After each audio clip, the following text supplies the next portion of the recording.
देखो भाई लोग, 3 दिन पहले मैं एक पोल डाला था। उस पोल में साकामोटो डेज जीत चुका है, इसलिए मैं आज से साकामोटो डेज का मांगा स्टार्ट करने वाला हूँ। आई होप कि तुम लोग 19 एपिसोड तक का फॉलो कर लिए होगी इस एनिमे को। तो यहाँ पर मैं जीसीसी ट्रांसफर आर्क स्टार्ट करने वाला हूँ। तो बिना किसी टाइम वेस्ट के वीडियो स्टार्ट करते हैं। तो चैप्टर स्टार्ट होते ही हम साकामोटो का एक छोटा सा फ्लैशबैक देखते हैं। यहाँ पर रियानो कोई अपने यंग साकामोटो और नागुमो से बात करते हुए बोलती है कि तुम्हें पता है गन बिल्कुल एक कार की तरह होता है। उनके चलाने के तरीके से तुम पता कर सकते हो कि आगे वाला इंसान किस तरीके का है, और तुम लोग तो बिल्कुल एक नासमझ की तरह चलाते हो। लेकिन यहाँ पर नागुमो और साकामोटो दोनों रियोन की बात को इग्नोर करके आपस में बात करते रहते हैं, जिसको देखकर यहाँ पर रियोन गुस्सा होते हुए इनको सुनाने लगती है। इतने में अकीरा साकामोटो को आवाज लगाती है, जिसकी वजह से साकामोटो का फ्लैशबैक टूट जाता है। और इतने में साकामोटो यहाँ पर अकीरा से पूछता है कि क्या तुम रियान ओकोई को जानती हो, जिसको सुनकर यहाँ पर अकीरा बोलती है वो मेरी आंटी है, क्या आपको उनके बारे में कुछ पता है? मैं जीसीसी में उनको ढूंढने के लिए ही आई हूँ। इतने में सीन शिफ्ट होकर अपने सीन की तरफ जाता है, जहाँ पर वो पागल लड़की इनको मारने के लिए दौड़ाते रहती है और इनसे कहती है चलो अब कुछ करके भी दिखाओ तुम लोग। ये बात सुनकर यहाँ पर सीबा सीन को बोलता है कि चलो हम दोनों मिलकर इसे मार देते हैं, जिसको सुनकर यहाँ पर सीन बोलता है मैं यहाँ पर किसी को मारने नहीं आया हूँ। इतने में यहाँ पर सीन उस तीसरे बंदे से कहता है कि तुम उस लड़की को रोकते क्यों नहीं हो आखिर। सीन की बात सुनकर वो लड़का उसे मना कर देता है। उस बंदे की ये बात सुनकर यहाँ पर सीन और सीबा उसे पीछे छोड़कर उससे आगे भागने लगते हैं। और यहाँ पर जो सीबा होता है वो सीन को कन्विंस करते रहता है उस लड़की को मारने के लिए,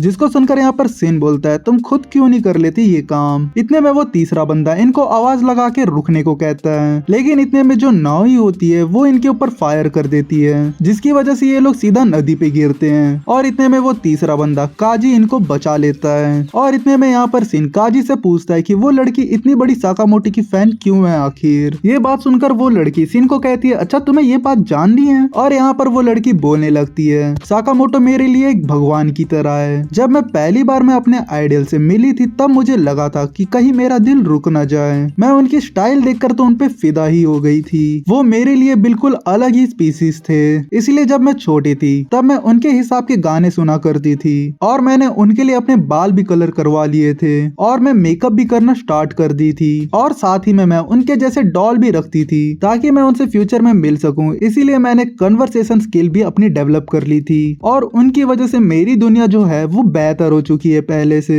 इस चीज के लिए मैं उनको थैंक यू बोलती हूँ। ये बोलकर वो सीधा सिन के पीछे लैंड करती है और वो आगे बोलती है कि अब तुम मेरे हाथ से मरने वाले हो क्योंकि तुमने साकामोटो के डॉल को चोट पहुंचाकर मेरी फीलिंग्स को हर्ट किया है। ये बोलकर वो सीधा सिन के ऊपर अटैक करना स्टार्ट कर देती है। ये चीज देखकर यहाँ पर सिन सीबो से हेल्प मांगता है, लेकिन सीबो बोलता है कि मेरे को सी सिकनेस है इसीलिए मैं आपकी हेल्प नहीं कर पाऊंगा। ये बात सुनकर यहाँ पर सिन साकामोटो के स्टाइल में अपने शोल्डर को ठीक करते हुए बोलता है अच्छा ऐसी बात है तो मैं अकेले इससे लड़ूंगा। सिन को ऐसा करता हुआ देखकर वो लड़की इंप्रेस होते हुए बोलती है जिस तरह से तुमने अपने बैक को क्रैक किया साकामोटो भी बिल्कुल ऐसे ही किया करते थे, वो भी बैटल करते वक्त। लगता है तुम भी साकामोटो के फैन हो। ये बात सुनकर यहाँ पर सीबो बोलता है क्या ये भी ओटाकू है। इतने में यहाँ पर सिन अपने मन में बोलता है लगता है इस लड़की ने मुझे पकड़ लिया। इतने में वो लड़की आगे बोलती है ये कितना बढ़िया है, मैं पहली बार किसी साकामोटो के फैन से बात कर रही हूँ। और इतने में वो सिन से पूछती है वैसे तुम्हें उनकी क्या चीज सबसे ज्यादा पसंद है। मुझे तो उनके कूल दिखने और नो इमोशन स्टाइल से प्यार ही है, वो बिल्कुल एक लिविंग किलिंग मशीन की तरह है। ये कितना कूल है ना। जिसको सुनकर सिन बोलता है मैं समझ रहा हूँ तुम क्या बोलना चाहती हो क्योंकि पहले मैं भी ऐसा फील करता था, लेकिन मिस्टर साकामोटो की बात ही कुछ अलग है क्योंकि स्टोर की कंडीशन सही नहीं होने के बाद भी उन्होंने हमें जॉब से नहीं निकाला